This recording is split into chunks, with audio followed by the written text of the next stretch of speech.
Assalamualaikum warahmatullahi wabarakatuh. Kami dari kelompok 2 ingin merepresentasikan mengenai osteoartritis. Sebelum kami lanjut ke pembahasan, izinkan saya untuk menyebutkan anggota dari kelompok saya. Yang pertama ada Akmal Bintang Timor, yang kedua Siti Hadiani, saya sendiri, lalu ketiga Oktatia dan Febri. Nah, mungkin di sini sebelumnya masih belum mengetahui ya, apa sih osteoartritis itu? Mari kita bahas mengenai osteoartritis. Osteoartritis adalah peradangan kronis di sendi akibat kerusakan pada tulang rawan. Osteoartritis merupakan jenis artritis atau radang sendi yang paling sering terjadi. Nah, kondisi ini menyebabkan keluhan seperti sendi terasa sakit, kaku, dan bengkak. Lalu ada etiologi osteoartritis. Etiologi osteoartritis dibagi menjadi dua kelompok, yaitu osteoartritis primer dan osteoartritis sekunder.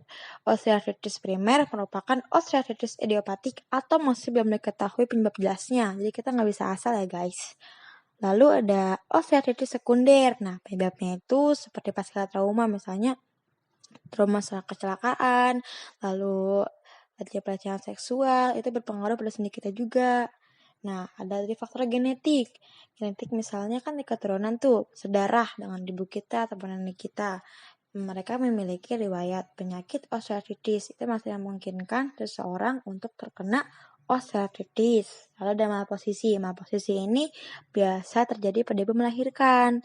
Ada pas operasi dan metabolik juga. Metabolik itu adalah metabolisme seperti asupan protein, karbohidrat, vitamin, air, dan mineral. Kalau misalnya asupannya kurang, tentu dong sendi kita juga akan melemah karena kan tidak adanya asupan.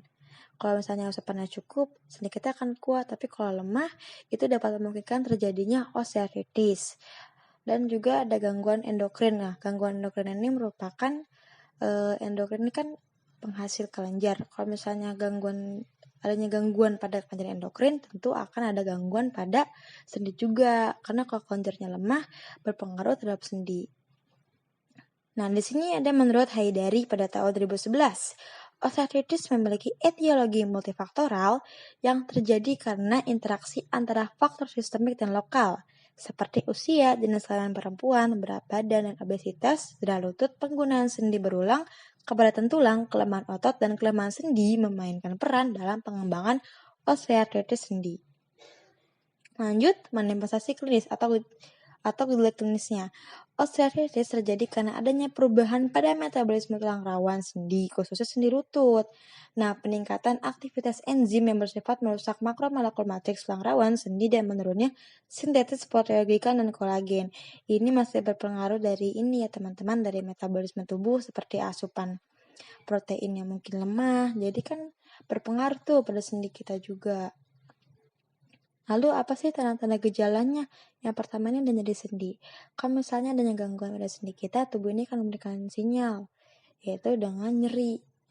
Lalu juga selain nyeri nih, merupakan adanya krepitasi. Jadi tubuh selain memberikan sinyal nyeri, dia memberikan krepitasi seperti suara gemeretak. Kalau misalnya dari nyeri ini ada sakit, tiba-tiba ada suara krek gitu. Nah, itu kan berarti adanya gangguan pada sendi kita. Atau pada tubuh kita ini memberikan sinyal kalau misalnya ada yang salah pada sendi kita, tapi pada tubuh kita. Lalu hambatan pergerakan sendi. Kalau misalnya sendi kita sakit atau nyeri, lalu untuk bergerak pun sulit dong, karena kan kita menghindari rasa nyerinya. Jadi kita juga menghindari pergerakan yang berat gitu. Lanjut, di sini ada perubahan gaya berjalan, sama seperti tadi hambatan ketika bergerak. Itu kan berjalan itu kan adalah bergerak. Nah, kalau misalnya hambatan pergerakannya terganggu, apalagi berjalannya, mungkin seperti kayak pincang ya, karena kan rasa sakit tuh, suka nggak bisa dilurusin atau kan nggak bisa ditekuk. Nah, sini juga ada kaku pada pagi hari setelah kita melakukan mobilisasi.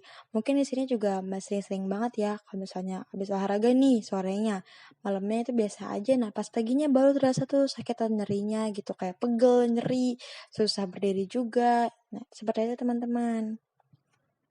Lalu di sini ada pemeriksaan diagnosis untuk osteoartritis. Yang pertama adalah pemeriksaan radiologi.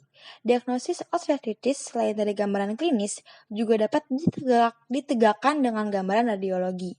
Contoh, peningkatan densitas atau sklerosis tulang subkondral, kista tulang, osteofit pada pinggir sendi. Lalu ada pemeriksaan laboratorium. Nah, pemeriksaan laboratorium ini jarang digunakan ya teman-teman.